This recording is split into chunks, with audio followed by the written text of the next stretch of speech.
Shri Gautam Buddha, the founder of Buddhism. जब गौतम बुद्ध ध्यान में बैठते थे तो जंगल के सभी जानवर, शेर, हाथी, चीता, हिरण, जिराफ, ज़ेब्रा, बंदर, वुल्फ, सब उनके आसपास आकर चुपचाप बैठ जाते थे। ना लड़ते, ना किसी को नुकसान पहुंचाते। जो निर्वाण गौतम बुद्ध ने प्राप्त किया, उसके साथ आज मैं कुछ सुंदर कहानियां बताऊंगा। ये कहानियां जीवन बदल देंगी, जीवन बदल देंगी। आज की कहानियां हैं लॉर्ड बुद्धा के बारे में। वे भगवान कृष्ण यानी कि भगवान विष्णु के 9वें अवतार थे। मत्स्य, कूर्म, वराह, वामन, नरसिंह, राम, बलराम, परशुराम, बुद्ध और कल्कि, जो अभी आने वाले हैं। आज हम बुद्धा के शुरुआती दिनों की बात करेंगे। पहली कहानी का नाम है दुखाल्यम अशाश्वतम। महाराज शुद्धोधन और महारानी महामाया के पुत्र थे गौतम बुद्ध। जब महामाया बच्चे को जन्म देने वाली थी तो उन्होंने सोचा, मैं अपनी मां के घर जाऊंगी, अपनी टीम के साथ, अपने सारथियों के साथ। रास्ते में महामाया को प्रसव पीड़ा हुई। जिस स्थान पर प्रसव हुआ उसको कहते हैं लुम्बिनी। यह नेपाल में है और पहले भारतवर्ष में था। लुम्बिनी के पेड़ के नीचे गौतम बुद्ध का जन्म हुआ। आज भी वहां हर साल लगभग 12 लाख पर्यटक आते हैं। फॉरेन टूरिस्ट पूरी दुनिया से, खासतौर से इंडिया, थाईलैंड, श्रीलंका और चाइना। जन्म के समय ही एक योगी ने भविष्यवाणी की, ये बालक या तो महान संत बनेगा या महान सम्राट। सम्राट शुद्धोधन चाहते थे कि वह राज सिंहासन संभाले, इसलिए उन्होंने गौतम बुद्ध को महल में रखा। सभी सुख सुविधाएं दी, कभी दुख नहीं देखा, कभी तकलीफ नहीं हुई। 19 साल की उम्र में उनका विवाह हो गया और वह कभी महल से बाहर नहीं निकले। सभी सुविधाएं वहीं उन्हें मिलती थी। लेकिन नियति कुछ और चाहती थी। एक दिन गौतम बुद्ध महल से बाहर गए और जीवन का कठोर सत्य देखा। पहले एक बूढ़े व्यक्ति को देखा। सारथी से पूछा, ये कौन है? सारथी बोले, ये बूढ़ा है। हर व्यक्ति बूढ़ा होगा। फिर एक बीमार व्यक्ति। बीमार क्या होता है? हर इंसान को बीमारी आएगी। आगे बढ़े तो शवयात्रा देखी। मृत्यु क्या होती है? हर व्यक्ति का देहांत होगा। सिद्धार्थ ने समझा, अगर जन्म, बुढ़ापा, बीमारी और मृत्यु सबके साथ है तो मैं क्यों इन क्षणिक सुखों में उलझा हूं? जीवन का उद्देश्य कुछ और होना चाहिए। और उसी रात पुत्र और पत्नी को पीछे छोड़कर बिना मुड़े चुपचाप महल से निकल गए। उन्होंने भोग और ऐश्वर्य का त्याग किया, क्योंकि जो व्यक्ति भोग और ऐश्वर्य में फंसा है उसकी बुद्धि स्थिर नहीं हो सकती। उन्होंने कहा, भोग ऐश्वर्य प्रसक्ता नाम तयात चेतसाम, व्यवसायात्मिका बुद्धि समाधो न विद्यति। जो व्यक्ति भोग में और ऐश्वर्य में फंसा है वो कभी भी समाधि में प्रवेश नहीं कर सकता। इस प्रकार उन्होंने भोग और ऐश्वर्य का त्याग किया। भगवद गीता 13वें अध्याय का 9वां श्लोक। जन्म, मृत्यु, जरा, व्याधि, दुख, दोषानुदर्शन। सिद्धार्थ ने सभी दुखों का दर्शन किया। समझा कि जीवन में जन्म, मृत्यु, बुढ़ापा और बीमारी सबके साथ होंगे। अब वो निकल पड़े अपनी आध्यात्मिक खोज में। कई महीने, कई साल बीत गए। आपको एक कहानी सुनाता हूं। एक आउटकास्ट महिला, जिसे लोग अछूत कहते थे, साधारण समाज में वो मटका लेकर ठंडा शीतल जल पीते हुए चल रही थी।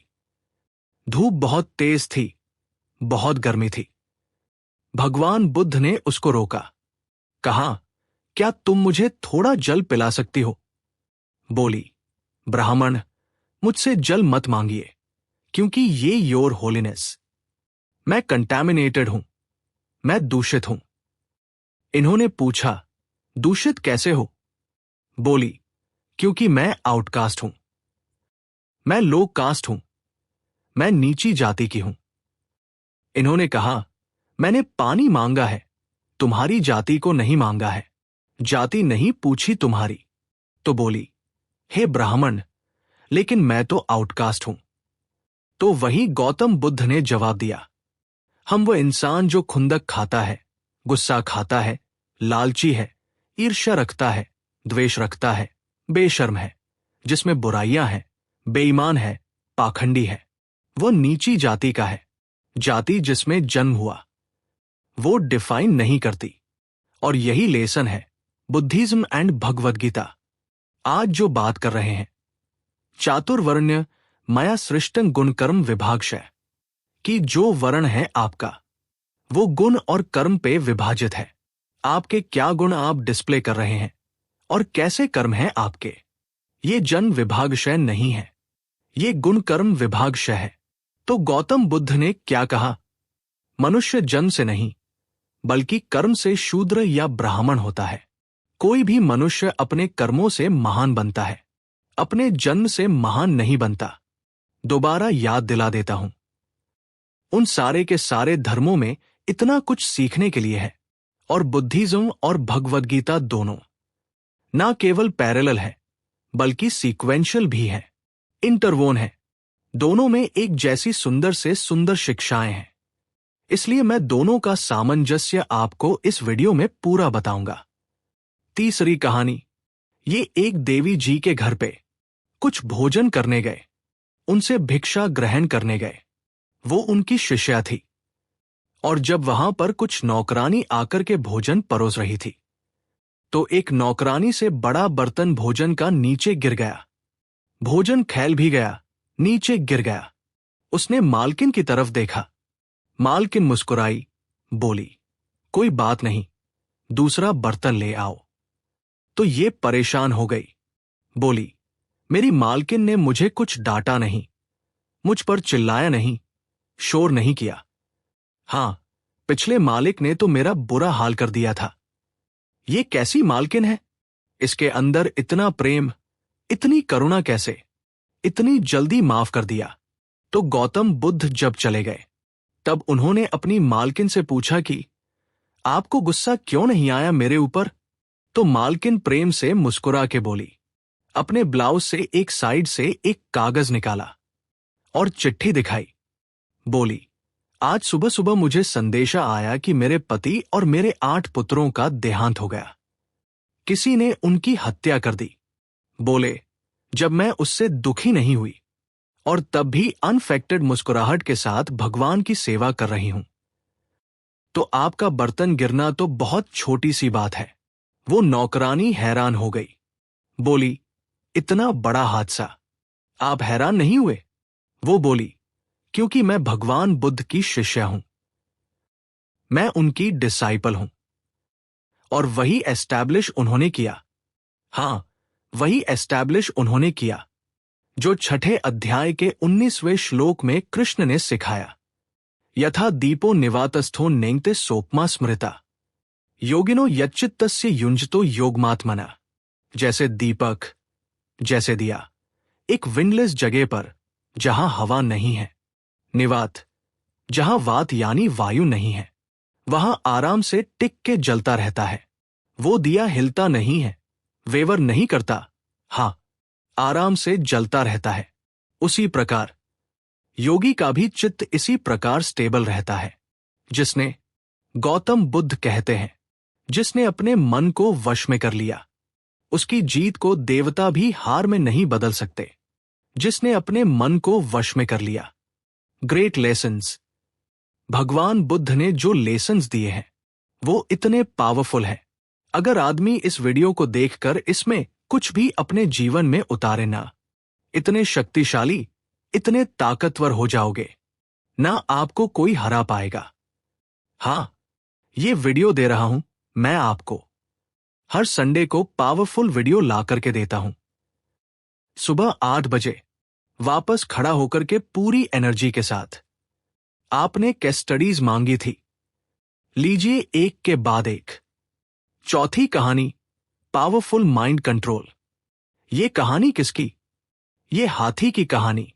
एक हाथी जो राजा का सबसे शक्तिशाली, पावरफुल, ओबीडियंट, सेंसिबल और स्किलफुल हाथी था। लड़ने में, युद्ध कौशल में पारंगत हाथी। हर युद्ध को जिता के लाता था अपने महाराज, अपने सम्राट को।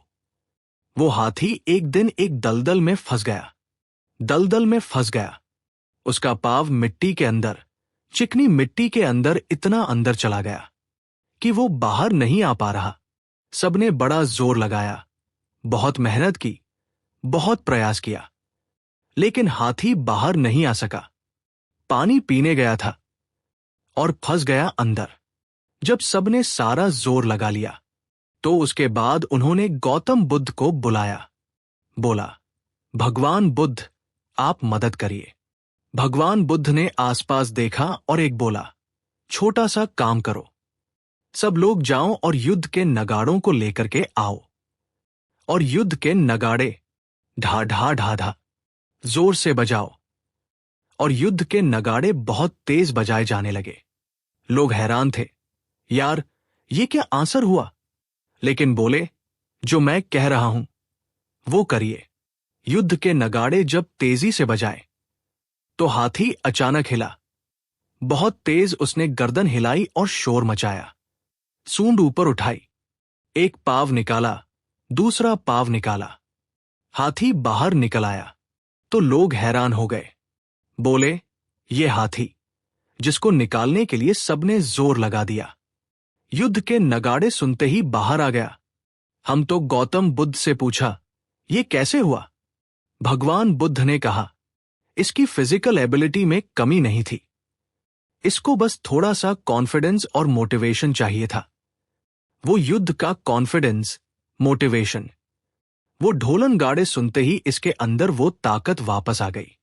अगर आपको भी कोई धक्का लगाने वाला, आपको भी कोई मोटिवेट करने वाला, आपको भी ऐसा कम्युनिटी, ऐसे लोग आजू बाजू मिल जाए जो आपको मोटिवेट और कॉन्फिडेंस देकर के बढ़ा सके, तो आप में भी फिजिकल कमी नहीं है।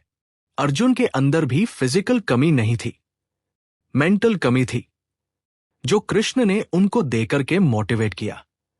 ऐसे लोगों के आसपास अपने आप को सराउंड कर लो। कृष्ण क्या कहते हैं? मास्म गमः पार्थ नैतत्वयुपद्यते, क्षुद्र हृदय दौर्बल्य त्यक्त्वोत्तिष्ठ परंतप। उच्च परम तप, खड़ा हो जाओ अर्जुन। उत्तश, कैसे तुम्हारे अंदर इतनी दुर्बलता आ गई अर्जुन? ऐसा कोई आसपास आपको कॉन्फिडेंस, मोटिवेशन देने वाला चाहिए।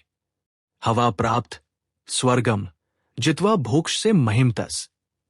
कौन युद्धा कृत निश्चय, दूसरे अध्याय का 37वां श्लोक। कृष्ण क्या कहते हैं कि हतो वासी स्वर्गम, अगर तुम्हारी हत्या भी हो गई, हतो प्राप्त, तुम स्वर्ग को प्राप्त कर जाओगे, क्योंकि तुम अपना धर्म का पालन कर रहे हो। हां, जितवावा भोवा भो से महिम, और अगर जीत गए, जितवा तुम जीत गए, तो तुम भो से भोगोगे इस पूरी पृथ्वी को। इस पृथ्वी को तुम स्वर्ग बना करके भोगोगे। इसलिए तस्मादष्ट कौनते खड़े हो जाओ। कुंती पुत्र अर्जुन, युद्धा यकृत निश्चय, निश्चित रूप से खड़े होकर युद्ध करो। कि अर्जुन अगर तू हारा तो तू स्वर्ग में जाएगा, लेकिन अगर तू जीत गया तो तू धरती को स्वर्ग बनाएगा। तेरी तो दोनों के दोनों सिचुएशन में जीत है। अर्जुन, इतना सा कॉन्फिडेंस। क्या बोले? आपको भगवान बुद्ध थोड़ा सा कॉन्फिडेंस देने वाला। आजू बाजू आपको चाहिए कोई ऐसा चाहिए, कोई आपके आजू बाजू। ऐसे लोगों को सराउंड कर लो जो आपको इंस्पायर, मोटिवेट और बस कॉन्फिडेंस दे, और आप आगे निकल जाएं। मैंने इसीलिए ना बड़ी फोकस्ड कम्युनिटी ऐप बनाई है। फोकस्ड कम्युनिटी, सब कुछ फ्री है, फ्री में दे रहा हूं। मैं आप लोगों को, जिसने बड़ा बिजनेस ऐप डाउनलोड नहीं किया ना, आज डाउनलोड कर लो। क्यों? हां, सबके सब इधर उधर फालतू कंटेंट कंज्यूम कर रहे हैं। गाना बजाना सब चल रहा है। हां, उन गाने बजाने को छोड़ करके एक ऐसी प्रोडक्टिव ऐप बना दिया जहां पे लाखों लोग एक दूसरे को आकर के कॉन्फिडेंस दे रहे हैं। वही जो भगवान बुद्ध ने कहा, मोटिवेशन दे रहे हैं। ताकि लोग प्रोडक्टिव हो सके, पावरफुल हो सके। फेसबुक, इंस्टा, स्नैपचैट, ये आपका जीवन खराब कर देगा। हाँ, क्योंकि सच तो यह है कि आप इस देश के, आप अपने परिवार के, आप अपने माँ बाप के भविष्य हो। और एंटरप्रेन्योरशिप के आपको नए रास्ते चाहिए वो मोटिवेशन, वो कॉन्फिडेंस, जो आप गोल से कभी ना भटको। वही नेक्स्ट न्यू बेटर आइडियाज देने के लिए कौन मना कर रहा है? रील्स देखने को देखो, रील्स, लेकिन कहाँ देखो? वो रील्स देखो जो आपको कॉन्फिडेंस और मोटिवेशन देते हो। इसी के लिए मैंने ऐप बनाई है, सबके लिए फ्री ऑफ कॉस्ट है, एकदम फ्री। ना आज पैसा ले रहे हैं, ना कल पैसा लेंगे। और लाखों लोग आके एक दूसरे की वहां मदद कर रहे हैं। हाँ, और ये बड़ा बिजनेस कम्युनिटी की ऐप।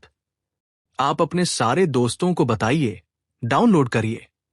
वीडियो खत्म होते ही ना एक काम जरूर कर लेना, ऐप डाउनलोड करके अपना प्रोफाइल बना लेना।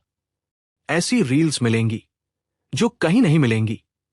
लगातार आपको, हाँ, इरिलेवेंट कंटेंट है ही नहीं। 5वीं कहानी, जब भगवान बुद्ध ने एक इंसान को माफ करने के लिए मना कर दिया। क्या कहानी थी? ये किसी को माफ करने के लिए मना करेंगे? भगवान बुद्ध? हाँ, किया था। क्यों किया था? एक बहुत अमीर बिजनेसमैन था। एक बार की बात बता रहा हूं आपको। बहुत अमीर बिजनेसमैन।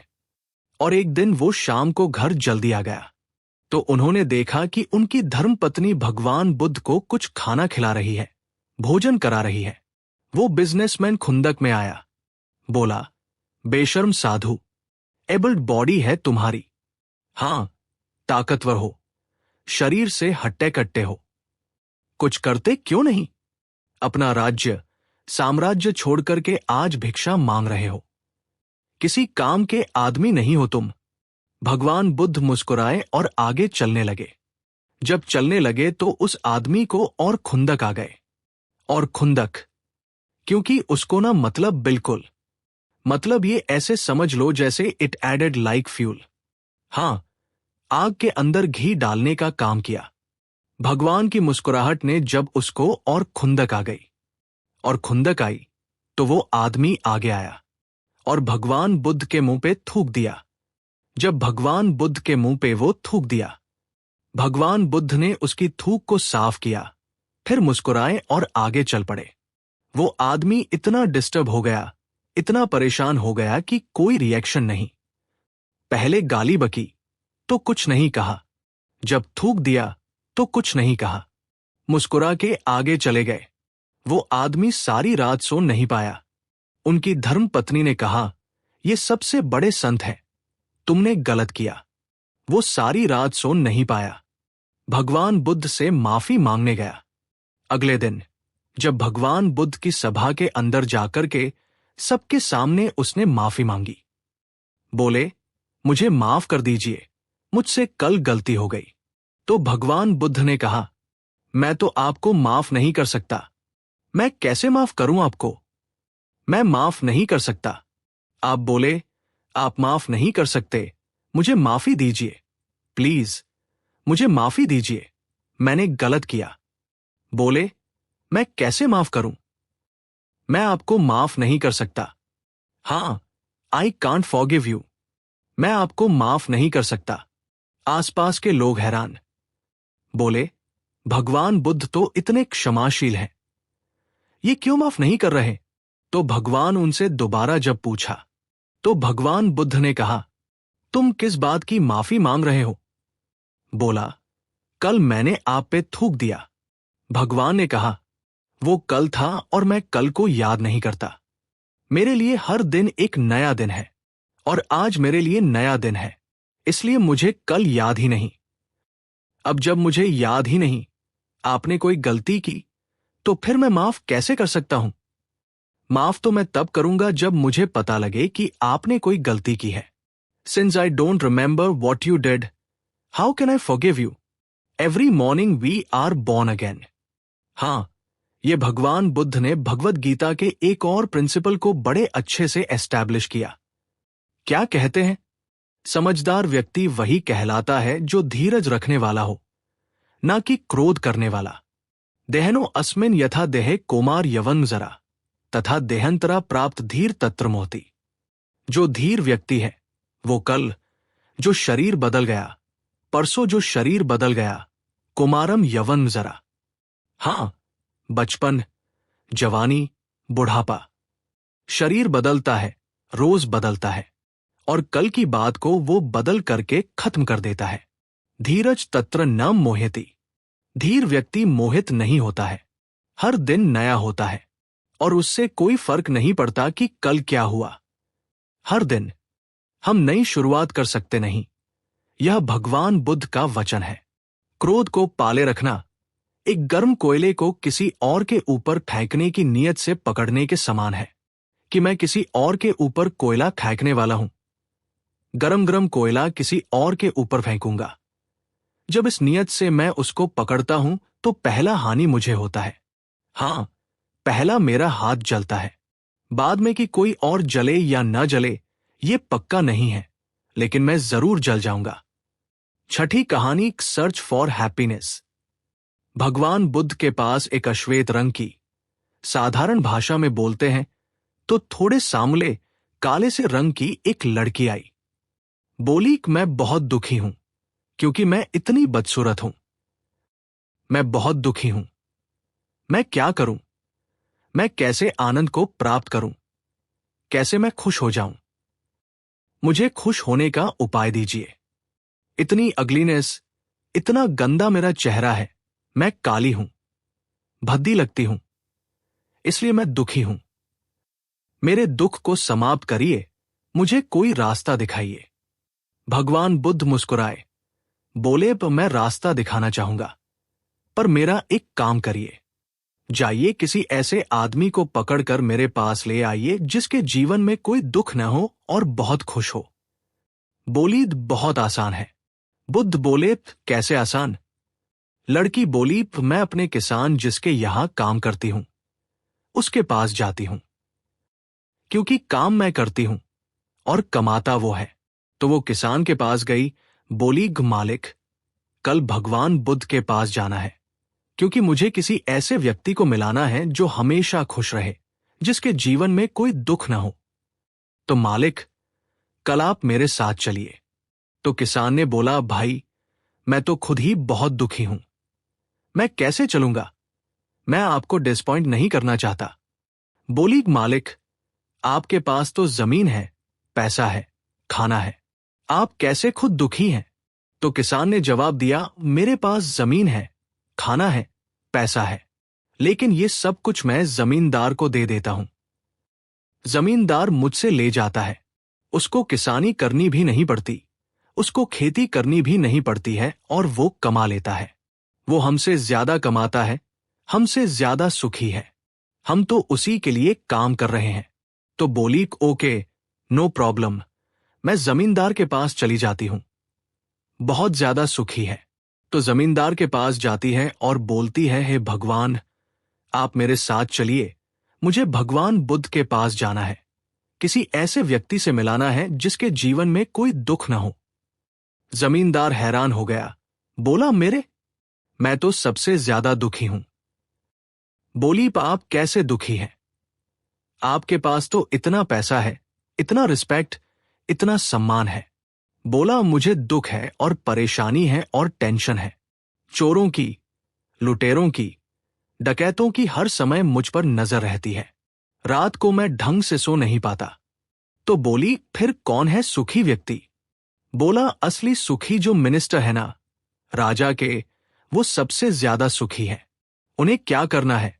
वो तो हमको दंड देते हैं, हमसे टैक्स लेते हैं, हमसे सब वसूलते हैं और आराम से राजपाट का सुख भोग रहे हैं। कहती है, वो कोई बात नहीं, मिनिस्टर के पास जाती हूं। जब मिनिस्टर के पास जाती है तो वहां भी यही उत्तर मिलता है उसको कि मुझ पे तो जनता का गुस्सा खूटता है, युद्ध का परिणाम मुझे सब झेलना पड़ता है। इतनी तकलीफें जो राजा बोलते हैं करना पड़ता है, कोई छुट्टी नहीं मिलती, 365 दिन काम करना पड़ता है। मैं राजा के साथ जुड़ा हूं, लेकिन सारी तकलीफें मुझे ही झेलनी पड़ती हैं। तो उसको समझ में आया कि ओ राजा, किसी को राजा को कोई इंस्ट्रक्शन नहीं देता, राजा सबको इंस्ट्रक्शन देता है, तो वो सुखी होगा। जब वो राजा के पास गई तो राजा का भी वही हाल। राजा बोला, नहीं, मैं तो बहुत परेशान हूं। बोली, तुम क्यों परेशान हो? बोला, मेरे दुश्मन मेरे ही घर में रहते हैं, कब कौन मुझे मार दे पता नहीं। न मैं सो पाता हूं, न पीस ऑफ माइंड है। हां, मैं तो इतना परेशान रहता हूं कि मैं कहीं अकेले भी नहीं जा सकता। मेरे साथ में इतने लोग जाने पड़ते हैं और कभी कभी मन करता है कि मैं भी अकेले बाजार जाऊं, कुछ खाऊं पीऊं, लेकिन मुझे इतने लोगों के साथ जाना पड़ता है क्योंकि हर समय टेंशन में रहता हूं। तो वो भगवान बुद्ध के पास गई। उसने सारी कहानी सुनाई, एहसास हुआ। हां, किसान के पास गई, जमींदार के पास गई, मिनिस्टर के पास गई, राजा के पास गई। तो भगवान ने बताया उनको कि यही असल में लेसन है कि आपको जो सुख मिलेगा वो कहां से मिलता है। सुखं कर्तुम अव्यय। असली सुख कब मिलता है? जब राजविद्या, राजगहम, पवित्र इदुत्तमम का जब आपको राजविद्या, वो सीक्रेट विद्या, वो ज्ञान आपके अंदर प्रज्वलित होता है। खुशी पाने के लिए खुद प्रयत्न करें, दूसरों पर निर्भर न रहें। जो मनुष्य लगातार शिकायत करते रहते हैं वो कभी खुश नहीं रह सकते। तो पवित्र उत्तम सुसुखण कर्तुम अव्यय कि इतना सुख जो कभी समाप्त नहीं होगा। ये सुख बाहर नहीं मिलता, ये भीतर है, आपके अंदर है। 7वीं कहानी। ये कहानी वो है जब भगवान एक वैश्या के घर, यानी कि एक प्रोस्टिट्यूट के घर जाते हैं। भगवान के साथ में हमेशा 2000 से 3000 साधु संत, यानी कि मंक, उनके साथ चला करते थे। जब वो उनके साथ चलते थे तो उनका नियम था कि कहीं भी किसी भी गांव में 3 दिन से ज्यादा नहीं रुकेंगे, ताकि वहां के लोगों के ऊपर खाने पीने की व्यवस्था का कोई बोझ न पड़े। तो वे नए नए गांव जाते रहते थे। वे एक गांव में पहुंचे तो वहां एक बहुत सुंदर, बला की सुंदर, इतनी खूबसूरत एक स्त्री ने उनका स्वागत किया, जिसका नाम था आम्रपाली। आम्रपाली ने उनको बोला, आप मेरे घर पर भिक्षा स्वीकार करने के लिए आइए, मैं आपको भोजन खिलाना चाहती हूं। और जब आम्रपाली की बात हुई तो सारे गांव वाले अचानक एक दूसरे का मुंह देखने लगे। तो पूछा, क्या हुआ? बोले थे, भगवान, वो तो वैश्या है, वो प्रोस्टिट्यूट है, उसके घर जाएंगे तो बिल्कुल अशुभ हो जाएगा, आपकी भक्ति का विनाश हो जाएगा। तो भगवान ने कहा, नहीं, क्यों इनऑस्पिशियस है, क्यों विनाश होगा? उसने इतने प्रेम से बुलाया है, मैं उसका भोजन स्वीकार करूंगा। मैं उसके लव एंड अफेक्शन को स्वीकार करना चाहता हूं। मुझे उसके शरीर को थोड़ी स्वीकार करना है। हां, उसने मुझे तो वो चले गए वैश्या के घर पे और लोग इधर उधर देखने लगे। बोले, लगता है भगवान की भक्ति समाप्त हो गई, लगता है गौतम बुद्ध का पतन हो गया है। गौतम बुद्ध गए उनके घर पे तो उसने उनको नए वस्त्र दिए, बारिश में भीगे हुए थे, नए वस्त्र दिए, उनको एक नया स्थान दिया जहां वो बैठे, उनको 56 भोग, उनको अच्छे से भोजन खिलाया और खिलाने के बाद उनको कहा कि भगवान आप यहीं आराम करें। वैश्या भी पास में जाकर के दूसरी तरफ जाकर के सो गई। पूरा का पूरा गांव परेशान हो गया कि वैश्या के घर पर जाकर के भगवान, एक प्रोस्टिट्यूट के घर पे, हम उनके घर के अंदर रात वहीं बिताई है। तो सब भ्रष्ट हो गया, सब समाप्त हो गया। पूरा गांव सुबह सुबह इकट्ठा हो गया दरवाजे के बाहर, ये देखने के लिए कि भगवान जब बाहर आएंगे निकल करके और वैश्या बाहर आएगी तो उनकी क्या अवस्था होगी। उस अवस्था को देखना चाहते हैं हम। और वो जब सुबह हुई और दरवाजा खुला तो दोनों, भगवान और वही वैश्या, आम्रपाली प्रोस्टिट्यूट, दोनों दरवाजे से बाहर निकले। और जब बाहर निकले तो सब हक्के बक्के रह गए देख के।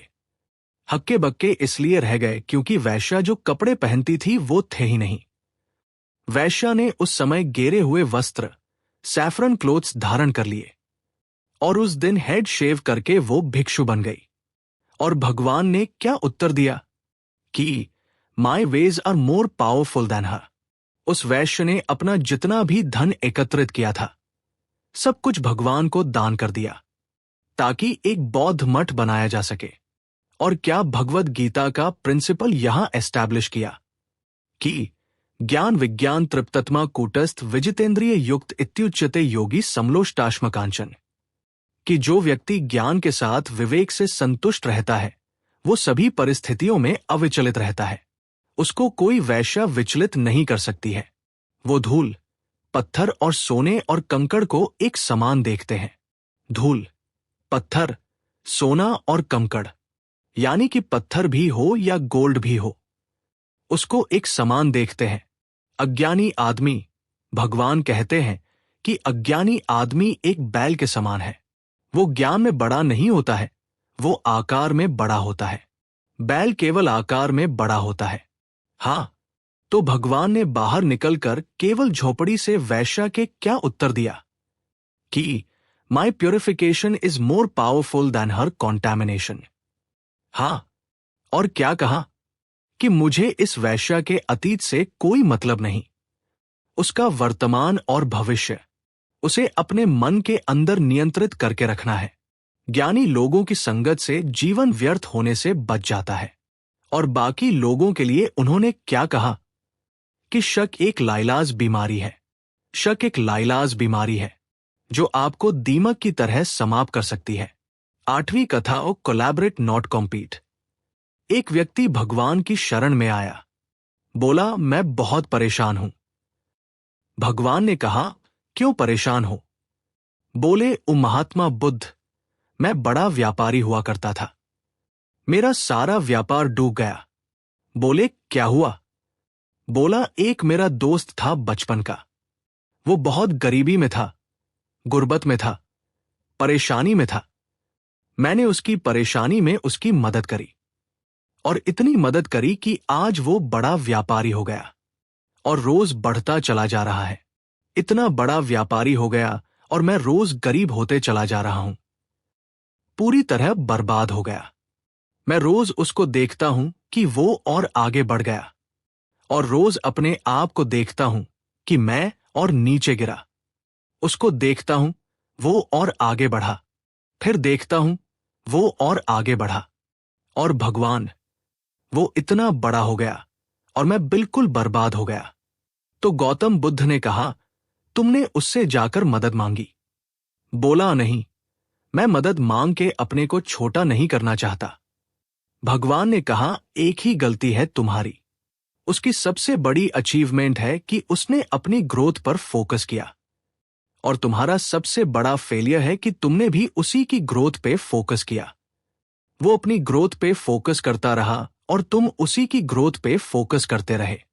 वो उसका सक्सेस बना और ये तुम्हारा फेलियर बन गया।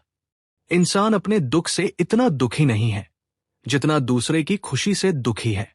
जब इंसान दूसरे को खुश देख के drop your ego and ask for help, वो गया, उसने हेल्प तो लिया। भगवान ने भगवद गीता का एक और प्रिंसिपल एस्टैब्लिश किया, दंभो दर्पो अभिमानश्च क्रोधः पारुष्यमेव च अज्ञानम चाभिजातस्य पार्थ संपदमासुरीम। क्या है आसुरी?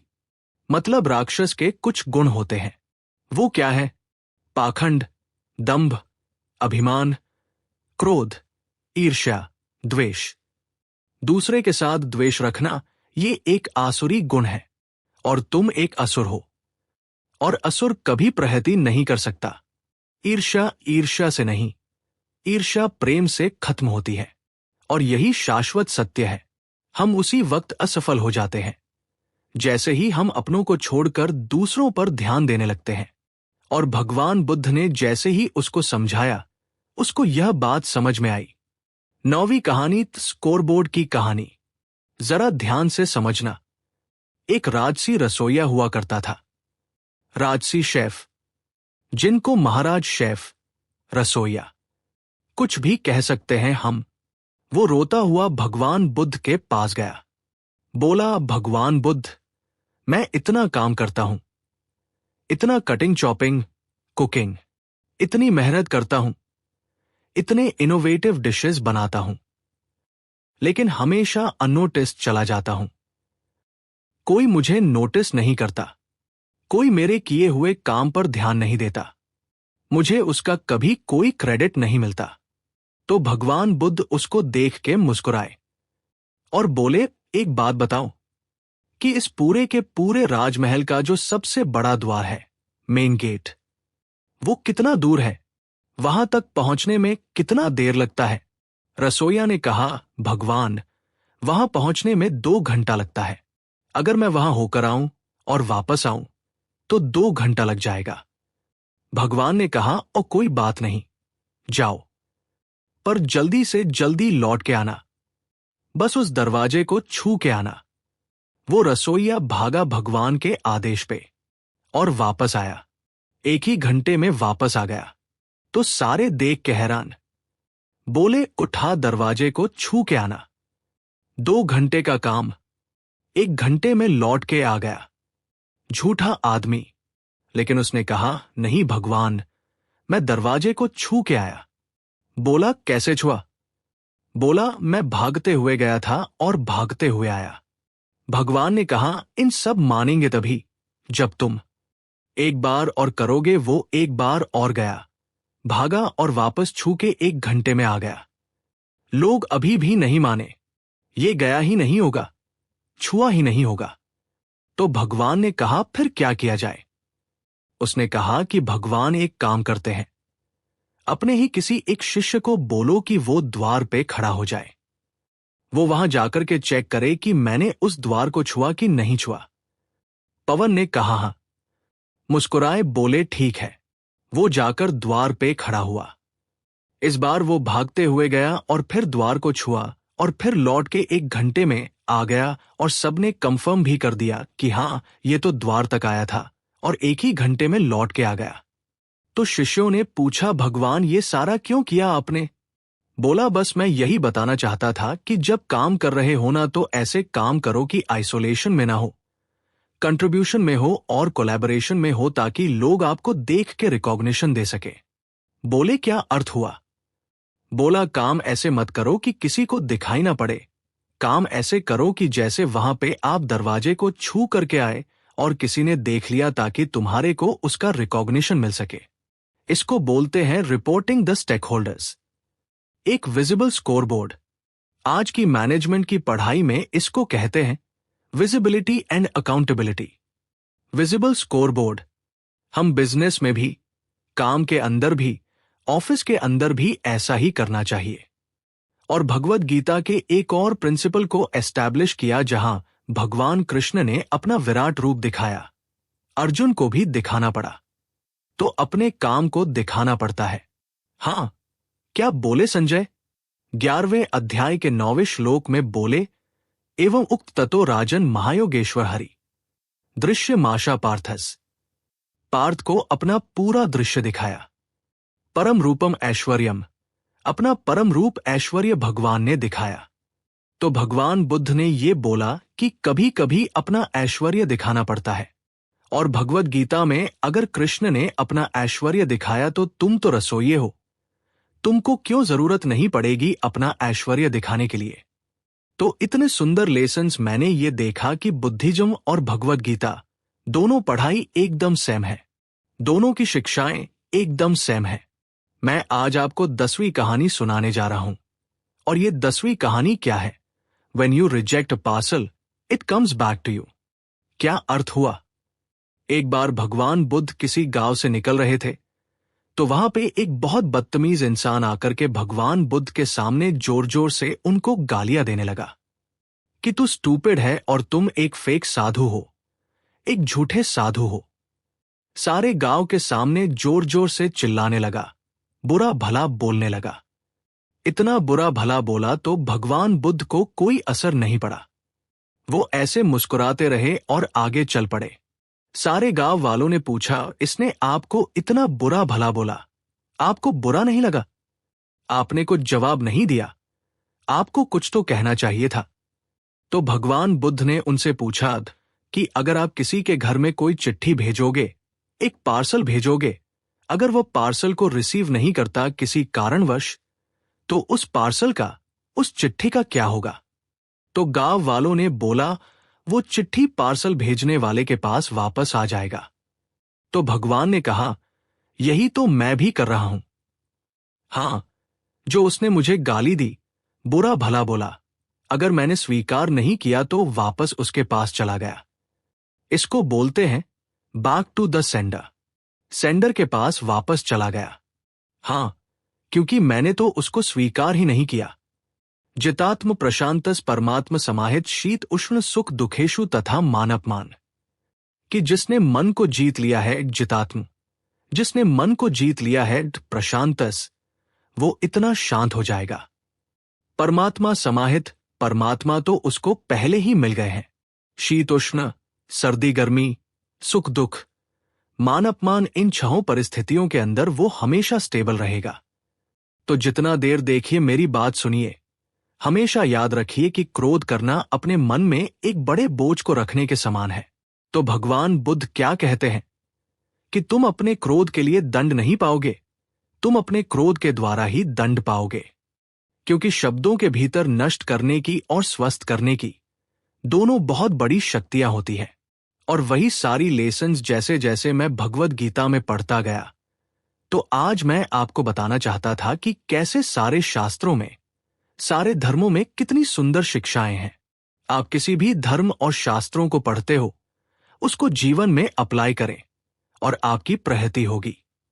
11वां अध्याय आज का फाइंडिंग द इनर पीस। एक यंग बालक भगवान बुद्ध के पास आया। बोला, अगर मैं बहुत मेहनत करूं तो मुझे क्या इनर पीस और दुखों से मुक्ति मिल सकती है? यानी कि आंतरिक शांति और दुखों से मुक्ति। मैं ये चाहता हूं, मैं इसके लिए बहुत मेहनत करूंगा। भगवान बुद्ध ने कहा, तुम्हें 10 साल लगेंगे। लड़के ने कहा, लेकिन उससे भी ज्यादा मेहनत करूंगा। तो बोले, 20 साल लगेंगे। अच्छा, 3 गुना ज्यादा मेहनत करूंगा। तो बोले, 30 साल लगेंगे। वो लड़का परेशान हो गया। बोला, जितना कहता हूं मेहनत करूंगा, भगवान कहते हैं और ज्यादा समय लगेगा। परेशान हो गया, डिसपॉइंट हो गया। उन्होंने पूछा, ऐसा क्यों?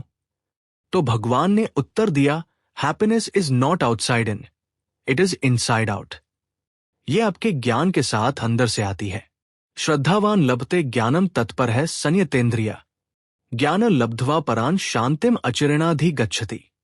कि जिस व्यक्ति के अंदर ये ज्ञान आ जाता है, जो अपने मन को कंट्रोल कर सकता है डिवाइन नॉलेज के साथ, वो एवरलास्टिंग सुप्रीम पीस को अपने आप हासिल कर लेगा। शांतिम अधिगच्छति, वो इस शांति को गच्छति मतलब प्राप्त करने के लिए निकल चुका होगा। उसे कभी तकलीफ नहीं आती। और जहां तक रही बात दुखों की, तो दुखों के लिए भगवान ने कहा है, युक्त आहार विहारस्य युक्त चेष्टस्य कर्मसु युक्त स्वप्नावबोधस्य योगो भवति दुखा। ये सारे दुख समाप्त हो जाएंगे जब आदमी रेगुलेट हो जाएगा। रेगुलेट तरीके से सोएगा, रेगुलेट तरीके से कर्म करेगा, रेगुलेट तरीके से खाएगा। ज्यादा खाएगा तो भी दुख, कम खाएगा तो भी दुख, ज्यादा सोएगा तो भी दुख, कम सोएगा तो भी दुख, ज्यादा प्रयास करेगा तो भी दुख, कम प्रयास करेगा तो भी दुख। दुख हां, और जो व्यक्ति थोड़े में खुश रहता है वो सबसे ज्यादा अधिक खुश रहता है। तो भगवान ने कई तरह से भगवद गीता के सारे प्रिंसिपल्स को एस्टैब्लिश करते चले गए। और आज की आखिरी कहानी डेड वर्सेस डू। एक गांव के अंदर से जब भगवान निकले तो वहां कुछ अमीर लोग आए, बहुत अमीर लोग। वहां के राजा, बड़े बड़े व्यापारी आए, बड़े बड़े गिफ्ट लेकर के, इतने बड़े बड़े गिफ्ट लेकर के आए। और भगवान उन गिफ्ट को रिसीव करते और अपने शिष्य को बोलते, डिसाइपल को बोलते कि इसको साइड में रख दो। और गिफ्ट रिसीव करते, डिसाइपल को बोलते साइड में रख दो। सब के सब गिफ्ट लिए जा रहे थे और भगवान उसको साइड में रखते चले जा रहे थे। वहीं उन्होंने देखा कि एक बूढ़ी गरीब औरत पेड़ के पीछे छुपी हुई है और छुप छुप करके भगवान को देख रही है, छुप छुप करके भगवान को देख रही है। तो उन्होंने बुलाया, आप बाहर आओ। वो बाहर आई। तो जैसे ही बूढ़ी औरत आई तो उसने कहा कि भगवान, मैं आपके सामने इसलिए नहीं आ पा रही क्योंकि मेरे पास आपको देने के लिए गिफ्ट नहीं है। और आधा खाया हुआ सेब था। उसने तुरंत वही भगवान को पकड़ा दिया और भगवान मुस्कुराए। उन्होंने आधे खाए हुए झूठे सेब को उठाया और खाना शुरू कर दिया। सारे शिष्य बोले कि भगवान, इतने बड़े बड़े गिफ्ट आए, आपने वो रिसीव किए नहीं, साइड में रख दिए। इसने झूठा आधा खाया हुआ सेब आपको दिया और उसको आपने खा लिया। तो भगवान ने उत्तर दिया, बड़ा सरल से मेरी बात को समझो। सरलता से, भावग्राही जनार्दन, कि मैं भाव को ग्रहण करता हूं। और भगवान ने क्या कहा वहां पे? उन्होंने कहा कि ये जितने भी राजा, महाराजा और बड़े बड़े सेठ आए थे, they are giving me 1/10 of their capacity. और ये जो बूढ़ी औरत आई थी, she is giving me 100% of her capacity. तो उन्होंने पूछा, इसका क्या अर्थ हुआ? बोले, ये बड़े सेठ, इनके पास बहुत कुछ था देने के लिए, 90% छुपा लिया, 10% दिया। और ये बूढ़ी औरत, इसके पास केवल आधा सेब था। इसके पास उसके पास कुछ भी नहीं था खाने के लिए, वही 100% था। उसने वही सब कुछ अपना मुझको दे दिया और ये चिंता भी नहीं करी कि आज वो कैसे खाएगी। तो आप कितना कर सकते थे, उसमें से कितना किया? एक आदमी की कैपेसिटी बढ़ाने के लिए भगवान ने ऐसे ऐसे प्रिंसिपल्स बताए हैं। हां, और इसीलिए भगवान क्या कहते हैं कि भगवान बुद्ध कहते हैं कि सबको समान दृष्टि से देखना चाहिए। 5वां अध्याय का 18वां श्लोक। विद्या विनय संपन्ने ब्राह्मण गवि हस्तिनी शुनि चैव श्वपाके च पंडिता समदर्शिन, कि एक पंडित व्यक्ति ब्राह्मण को, गाय को, हाथी को, कुत्ते को मार के खाने वाले को, इन पांचों को एक ही दृष्टि से देखते हैं। पंडिता, समदर्शिन। असली खुशी सब कुछ प्राप्त कर लेने में नहीं है, असली खुशी सब कुछ दे देने में है। और भगवान समान दृष्टि से सबको देखते थे। और फिर समय आया कि भगवान ने अपनी लीलाओं को समाप्त किया। मैं आज कम से कम 108 कथाएं बता सकता था। 12 कथाओं पे ही वीडियो बहुत लंबा हो गया है। इस संसार में सत्य के अलावा सभी का अंत होना तय है और भगवान ने भी अपनी लीला को अंत करने का समय निर्धारित किया। जब भगवान समाधि में जाने वाले थे, गौतम बुद्ध, बताया जाता है कि इसी बुद्ध पूर्णिमा के दिन उनका जन्म हुआ और इसी बुद्ध पूर्णिमा के दिन उनका अवतार और उनका तिरोभाव, यानी कि वो चले गए इस संसार से। और उस समय वो आधा लेटा हुआ पोज। आपने भगवान बुद्ध की कई ब्यूटीफुल मूर्तियां देखी होंगी, भी उनके डिटेल्स देखे होंगे जिसमें वो आधे लेटे हुए हैं, ऐसा हाथ रख के। वो उसको बहुत सेक्रेड माना जाता है बुद्धिज्म धर्म के अंदर। जब वो आधे लेटे हुए और अपनी बाकी की बची हुई डायरेक्शंस दे रहे थे कि इस धर्म को आगे कैसे लेके जाएंगे, और उसी समय उन्होंने 6 टीचिंग दी कि किसी की हत्या नहीं करना, किसी का कुछ चुराना नहीं, इंद्र तृप्ति को त्याग दो, किसी को दुख नहीं पहुंचाना, कभी नशा नहीं करना और किसी को रिश्वत देना लेना नहीं। 3 उन्होंने नोबल ट्रूथ दिए। क्या बोला? कि दुख आएगा ही आएगा और दुख का कारण इच्छाएं हैं, और जिस दिन इच्छा समाप्त हो जाएगी, दुख समाप्त हो जाएगा। 3 बातें, बहुत सुंदर बातें हैं। बहुत सुंदर ज्ञान दिया उन्होंने कि दुख अपरिहार्य, अनअवॉइडेबल, आएगा ही आएगा और इच्छाएं दुख का कारण है। जिस दिन इच्छा समाप्त हो गई, दुख भी समाप्त हो जाएंगे। Beautiful learning. ये अपने सारे बच्चों को दिखाइएगा इस वीडियो को।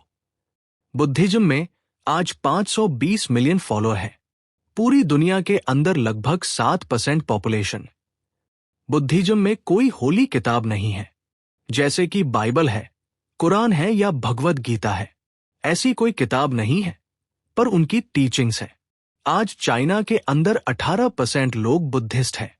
आज आप देखेंगे थाईलैंड के अंदर 93% लोग बुद्धिस्ट हैं और जापान के अंदर 67% लोग बुद्धिस्ट हैं। वैसे भी R Ambedkar, Tiger Woods, Steve Jobs और रिचर्ड भी बुद्धिस्ट बन गए थे आगे चल के। बहरहाल, ये बुद्धिज्म की कहानी